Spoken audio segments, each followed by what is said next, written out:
नमस्कार। BA part second के अंतर्गत हम अंधेर नगरी नाटक का अध्ययन कर रहे हैं। इस संपूर्ण नाटक का अध्ययन जो मेरे द्वारा किया जा रहा है उसमें अब तक मैं इसके 2 भाग से संबंधित व्याख्यान आयोजित कर चुका हूँ। आज इस नाटक के तीसरे और अंतिम जो भाग है उसका मैं वाचन और उसका अर्थ स्पष्ट करूँगा।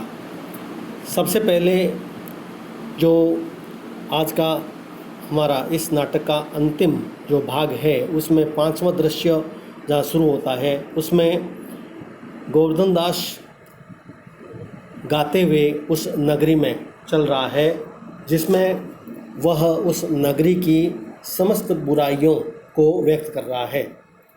यह एक पद्य का अवतरण है जिसमें वह कह रहा है कि अंधेर नगरी अनबुझ राजा, टका शेर भाजी टका शेर से खाजा, नीच ऊंच सब एक ही ऐसे, जैसे भड़ुए पंडित तैसे, कुल मरजात न मान बढ़ाई, सबे एक से लोक लुगाई, जात पांत पूछे नहीं कोई, हरि को भजे सो हरि कोई, वेश या जोरू एक समान, बकरी गऊ एक करी जाना। इस अवतरण ये एक पद्य का अवतरण है नाटक के अंतर्गत। नाटक में यह खूबी होती है कि उसमें पद्य का हिस्सा भी उसमें सम्मिलित कर लिया जाता है दृश्य के रूप में। और अंधेर नगरी नाटक में भारतेंदु हरिश्चंद्र के द्वारा इस पद्यावतरण की रचना गोवर्धन दास के एक गाते हुए रूप के रूप में की गई है। इस पद्यावतरण में गोवर्धन दास एक गीत गाते हुए अंधेर नगरी में चल रहा है और उस गीत में वह अंधेर नगरी के राजा की अनीति, नगरवासियों के आचरण और चरित्र या एक प्रकार से राजा की संपूर्ण नीति का एक इसमें चित्रण अंकन हुआ है। उसमें वह कह रहा है कि यह अंधेर नगरी है, यहाँ न तो किसी प्रकार की कोई नीति है न आचरण की कोई व्यवस्था है। यहाँ टका सेरी भाजी है और टके सेरी मिठाई मिलती है। यानी कहने का आशय है कि दाल चावल सब्जी मिठाई आदि जो सभी वस्तुएं हैं उन सब का एक ही भाव है। अर्थात कहने का आशय है कि इस नगरी में कोई भी कितना भी गुणवान क्यों नहीं है लेकिन उसका मूल्य भी एक निरक्षर अनपढ़ जो व्यक्ति है उसके समान ही उसका मूल्य है। उसकी कोई महत्ता नहीं है उस नगर में। ऊंच नीच के जो मूल्य हैं ऐसा लगता है कि यहाँ सब समाप्त हो गए। यानी कोई व्यक्ति गुण से ऊंचा है और कोई अपने गुणों के कारण नीचा है, लेकिन फिर भी दोनों को एक ही यहाँ पर हाँका गया। एक ही तरीके से दोनों व्यक्तियों को हाँका जाता है। जिस चीज़ का मूल्य उसके गुणों के आधार पर होना चाहिए वह इस नगरी में दिखाई नहीं देता है और जैसी राजा है वैसी प्रजा इस नगरी की दिखाई देती है। राजा अविवेकी, स्वार्थी और निहायत बेवकूफ़ किस्म का है और उसी प्रकार की यह राजा गोवर्धन दास को दिखाई देती है।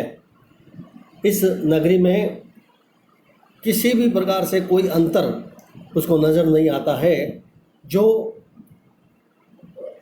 नीच प्रकृति के लोग हैं जैसे भड़ुए पंडित तैसे, वह नीच प्रकृति के लोग भी विद्वान प्रकृतियों के समान दिखाई देते हैं। अर्थात मूर्ख और जो विद्वान हैं वह एक समान इस नगरी में दिखाई देते हैं। कुल जाति मर्यादा मान सम्मान इज्जत इसका तो लगता है जैसे इस नगरी में कोई महत्व ही नहीं रहा है। केवल सभी जो स्त्री पुरुष हैं वह अपने अपने दृष्टिकोण से चलते हैं और चाहे कोई कैसा भी उसका आचरण हो वहाँ यहाँ पर श्रेष्ठ आचरण के रूप में कहलाता है। ना तो यहाँ किसी की कोई जाति है और ना ही उसको कोई यहाँ पूछने वाला है। कुल मिलाकर संपूर्ण एक अराजकता की स्थिति का वर्णन गोवर्धन दास करता हुआ चल रहा है, जिसमें किसी प्रकार की कोई सभ्यता दिखाई नहीं देती है। वह सचमुच ये कह रहा है कि यहाँ पर अनेक प्रकार के जो झूठ मूठ जो पदवियाँ हैं वह लोगों के द्वारा धारण की हुई है, और छल कपट की जो प्रवृत्ति है वह बहुत अधिक दिखाई देती है। सांच कहें ते पनई खावे, झूठे बहुविध पदवी पावे। भीतर वे लोग काफ़ी दुष्ट आचरण के हैं, और बाहर से उनका जो आचरण है वह अलग तरह का है। भीतर होई मलिन को कारो चाहिए, बाहर रंग चटकारो। धर्म और धर्म एक जैसे यहाँ दिखाई देते हैं, भीतर से अलग और बाहर से अलग। कथनी और करनी में यहाँ के लोगों में अंतर है। धर्म अधर्म एक दर्शाई, राजा केर सो न्याय सदाई। अंधाधुन मचो सब देशा, मानू राजा रहत विदेशा। चारों तरफ अंधा धुंध मची हुई है, अर्थात किसी प्रकार का कोई सदाचरण, कोई नैतिकता कोई यहाँ दिखाई नहीं देती। ऐसा लगता है जैसे कोई राजा नाम की कोई चीज़ यहाँ है ही नहीं। ऐसा लगता है जैसे कोई तो कोई विदेश में रहता हो। ब्राह्मणों की, गायों की गोद्विज सूत्री आदर नहीं होई। जो गायें हैं, ब्राह्मण हैं या जो विद्वान लोग हैं, उनका किसी प्रकार से कोई आदर नहीं होता है। और राजा ऐसा लगता है जैसे कोई विधर्मी हो, अर्थात ऐसा लगता है जैसे वो मलेच्छ हो, वह यहाँ की जो जाति के लोग रहने वाले उस जाति का नहीं हो। इस कारण से ऐसी अराजकता मची हुई है, जहाँ पर ऊंच नीच में किसी प्रकार का कोई अंतर दिखाई नहीं देता है गोवर्धन दास को। इसलिए गोवर्धन दास जी को अपने गुरु का स्मरण भी होता है कि उन्होंने मुझे यहाँ रहने के लिए मना किया, लेकिन मैं नहीं माना। लोभ और लालच में आकर मैं यहाँ रह गया था। और वह मिठाई खाता है। जब राजा के व्यक्ति के द्वारा गोवर्धन दास को पकड़ लिया जाता है, तो गोवर्धन दास घबरा कर कहता है, यह आफत कहाँ से आई? अरे भाई, मैंने तुम्हारा क्या बिगाड़ा जो मुझे पकड़ रहे हो? क्या ला आपने बिगाड़ा या बनाया, इससे क्या मतलब? अब चलिए फांसी चढ़िए। गोवर्धन दास, फांसी? अरे बाप रे बाप, फांसी? मैंने किसकी प्राण मारे कि मुझको फांसी? आप बड़े मोटे हैं, इस वास्ते फांसी होती है। राजा का जब आदमी कहता है कि आप बड़े मोटे हैं और आपकी लग रहा है आपकी जो फंदा है आपके गर्दन उसके अनुकूल है, इस कारण से आपको फांसी होगी, तो गोवर्धन दास कहता है कि मोटे होने से फांसी, यह कहाँ का न्याय है? अरे हंसी फकीरों से नहीं करनी होती है।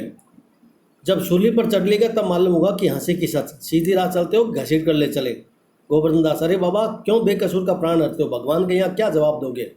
भगवान को जवाब राजा देगा, हमको क्या मतलब? हम तो हुक्मे बंदे हैं। तब भी बाबा बात क्या, हम फकीर आदमी को नाहक फांसी देते हो? बात यह है कि कल कोतवाली को फांसी का हुक्म हुआ। जब फांसी देने को उसको ले गए तो फांसी का फंदा बड़ा हुआ। कोतवाल साहब दुबले थे। हम लोगों ने यमराज से महाराज से अर्ज किया। इस पर हुक्म हुआ कि मोटा आदमी पकड़कर फांसी दे दो, क्योंकि बकरी मारने के अपराध में किसी न किसी को तो सज़ा होनी जरूरी है, नहीं तो न्याय न होगा। इसी वास्ते तुमको ले चलते हैं कि कोतवाल के बदले तुमको फांसी दे दें। इस अवतरण से स्पष्ट है कि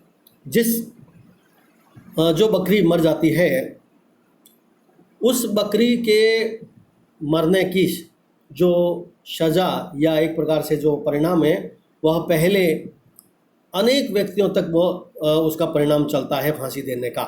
पहले हमने देखा कि भिस्ती, गडरिये और अन्य जो लोग थे, अंत में कोतवाल, उस तक को फांसी की सज़ा सुनाई जाती है उसके अपराध में। और जबकि किसी का कोई लेना देना नहीं है उस बकरी के मरने से।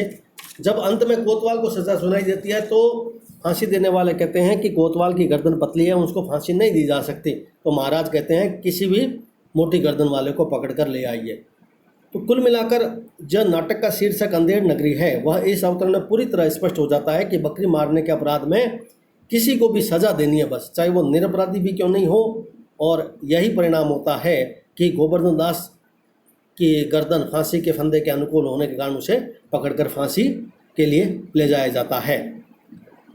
गोवर्धन दास कहता है, तो क्या और कोई मोटा आदमी इस नगर में नहीं मिला जो मुझ अनाथ फकीर को फांसी देते हो? एक तो नगर भर में राजा के न्याय से डर कोई मुटता नहीं, और दूसरी ओर किसी को पकड़े तो न जाने क्या बात बनावे कि हम लोगों के सिर नहीं कहीं न गहराए। फिर इस रात में साधु महात्मा ही लोगों की तो दुर्दशा है। इससे तुम्हीं को फांसी होगी। वह स्पष्ट रूप से कहता है कि इस राज में जो भले अच्छे विद्वान साधु संगत सज्जन लोग हैं उन लोगों को ही यहाँ पर ज़्यादा परेशानी है, उन्हीं को हम क्या कर सकते हैं, उन्हीं को फांसी दी जाती है, उन्हीं को परेशानी होती है इस नगर में। जो निहायत बेवकूफ़ चरित्रहीन या जो अपराधी लोग हैं उनको किसी प्रकार की कोई सज़ा नहीं होती, जो निरपराधी हैं उनको सज़ा होती है। गोवर्धन दास कहता है कि मैं नाहक ही मारा जा रहा हूँ, यह तो बड़ा अंधेर है। मेरे गुरुजी ने मुझे कहा था कि मैं न माना, यहाँ रुक गया, इसका फल तो मुझे भोगना ही पड़ेगा। गुरुजी कहाँ हैं, वह इस प्रकार अपने गुरुजी को याद करता है और इस तरह नाटक का छठा दृश्य हमारे सामने उपस्थित होता है, जो एक शमशान का दृश्य है, जिसमें गोवर्धन दास को बेकसूर फांसी की सज़ा के लिए ले जाया जाता है। सिपाही कहते हैं कि चुप रहे, राजा का हुक्म भला कहीं टल सकता है, यह तेरा आखिरी दम है, राम का नाम ले। गोवर्धन दास हाय, मैंने गुरुजी का कहना नहीं माना, उसी का यह फल है कि गुरुजी ने कहा ऐसी नगरी में ना रहना चाहिए, या मैंने सुना या मैंने न सुना। अरे इस नगर का नाम ही अंधेर नगरी और राजा का नाम चौपट है, तब बचने की कौन आशा है। अरे इस नगर में ऐसी कोई धर्मात्मा ने जो इस फकीर को बचावे। गुरुजी कहाँ हो, गुरुजी कहाँ हो, बचाओ गुरुजी गुरुजी। वह इस तरह से गोवर्धन दास अपने गुरु महंत को विशेष रूप से यहाँ स्मरण करता है कि उन्होंने मुझे स्पष्ट कहा था कि इस नगर का तो नाम ही अंधेर नगरी है, यहाँ का राजा का नाम चौपट है, तुम्हें यहाँ नहीं रहना चाहिए, लेकिन मैंने उनका कहना नहीं माना और यहाँ रहा। इसका परिणाम है कि मैं निरपराधी हूँ और मुझे फांसी की दी जा रही है। इसी दौरान गुरुजी और नारायण दास का नाटक में प्रवेश होता है और गुरु कहते हैं अरे बच्चा गोवर्धन दास, तेरी यह क्या दशा। तो वह कहता है कि दीवार के नीचे बकरी दब गई, सो इसके लिए मुझे फांसी दी जा रही है। गुरुजी पहले तो स्पष्ट रूप से कहते हैं कि मैंने पहले ही कहा था। गुरुजी कहते हैं ऐसे नगर में रहना ठीक नहीं, तेने मेरा कहना नहीं माना। गोवर्धन दास इस बात को स्वीकार भी करता है कि मैंने आपका कहना नहीं माना, उसी का यह फल मिला। आपके सिवा अब ऐसा कोई नहीं है जो मेरी रक्षा कर सके। इस दौरान महंत का प्रवेश होता है। महंत काफ़ी फिर सोच समझ लेते हैं, इस परिस्थिति को भांप लेते हैं। तो वह कहते हैं तुम चिंता मत करो। और गुरुजी इस तरह गुरुजी जो महंत हैं वह अब कहते हैं कोई चिंता नहीं नारायण, सब समर्थ हैं। सुनो, मुझको अपने शिष्य को अंतिम उपदेश देना है, तुम लोग तनिक किनारे हो जाओ, देखो मेरा कहना न मानोगे तो तुम्हारा भला न होगा। वह सिपाहियों को कहते हैं और सिपाही अलग हट जाते हैं और गुरुजी फिर गोवर्धन दास को एक उपदेश देते हैं। गोवर्धन दास को कान में कुछ वो फुसफुसाते हैं और महंत कहते हैं उस समय सिपाहियों को कि गोवर्धन दास को नहीं बच्चा, मुझको चढ़ने दे फांसी। गोवर्धन दास नहीं गुरुजी, हम फांसी चढ़ेंगे। महंत नहीं बच्चा, हम इतना समझाया नहीं मानता, हम बूढ़े हो गए, हमको जाने दे। गोवर्धन दास स्वर्ग जाने में बूढ़ा जवान क्या, आप तो सिद्ध हो, आपको गति अगति से क्या।